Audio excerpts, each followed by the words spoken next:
Combat in The Legend of Zelda has remained fairly consistent since Ocarina of Time. To a certain degree, this is a good thing. Keeping the basic mechanics and feel of the combat helps to maintain the series' identity.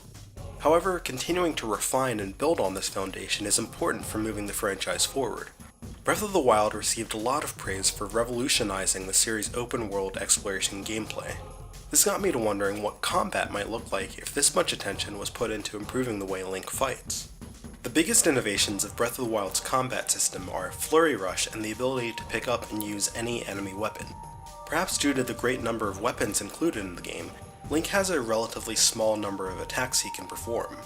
Twilight Princess had probably the deepest fighting moveset of any game in the franchise, with hidden skills like the Backslice, the Helm Splitter, and the iconic Ending Blow learnable throughout the game. Learning these additional moves added to the sense that Link was growing stronger and more skilled as the game progressed. Utilizing them during combat really spiced things up by giving players more strategies to employ when taking on enemies.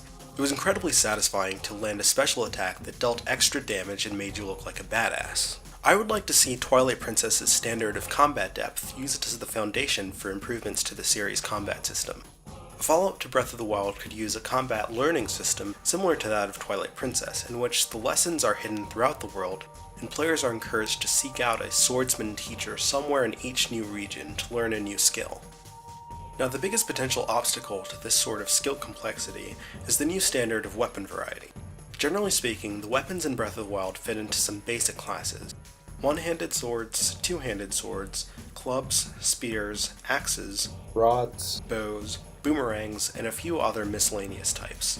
Some skills would be universal, while some of the hidden skills suited to Link's preferred weapon, the one-handed sword, may not make sense for every other weapon. Therefore, you give Link different proficiency levels for each weapon class. You raise this proficiency both by learning skills and by simply using the weapon, giving a sense that Link is growing more comfortable with it. In addition to the swordsman who appears in every region, there would also be a teacher for each weapon class who appears once to teach you one additional skill for that class.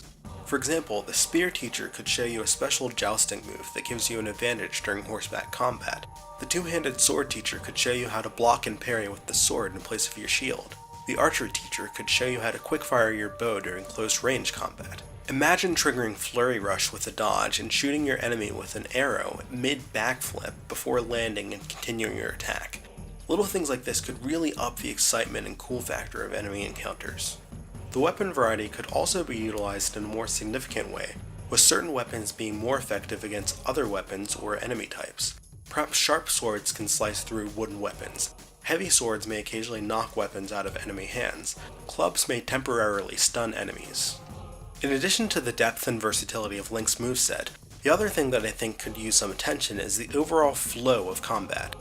Breath of the Wild's combat feels geared towards one-on-one fights. When taking on several enemies, the fighting feels a little awkward compared to something like the Batman Arkham games, which have a fighting system clearly geared towards fighting multiple enemies at once. While I wouldn't want to transform Link into Batman, I think Zelda could find some inspiration by looking at that combat system. Mainly, I think they could learn from the directional control that Batman games give players when attacking. Your attacks go in whatever direction you tilt the control stick, and the game essentially senses whatever enemy is in that direction and locks onto them for the duration of that attack.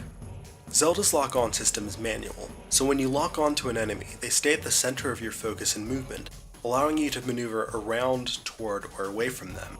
Currently, when facing multiple enemies, you can lock on to different enemies by releasing lock-on and triggering it again, but I believe this function works by automatically cycling through the enemies rather than allowing the player to choose.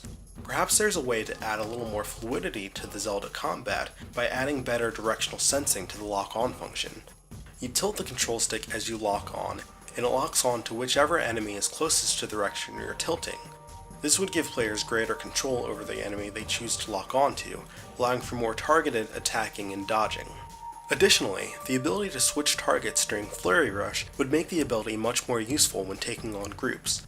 There are many times when I take down an enemy in Flurry Rush with time left to spare and really wish I could attack the guy standing right next to him, but instead I have to wait until the rush is over to proceed with the fight.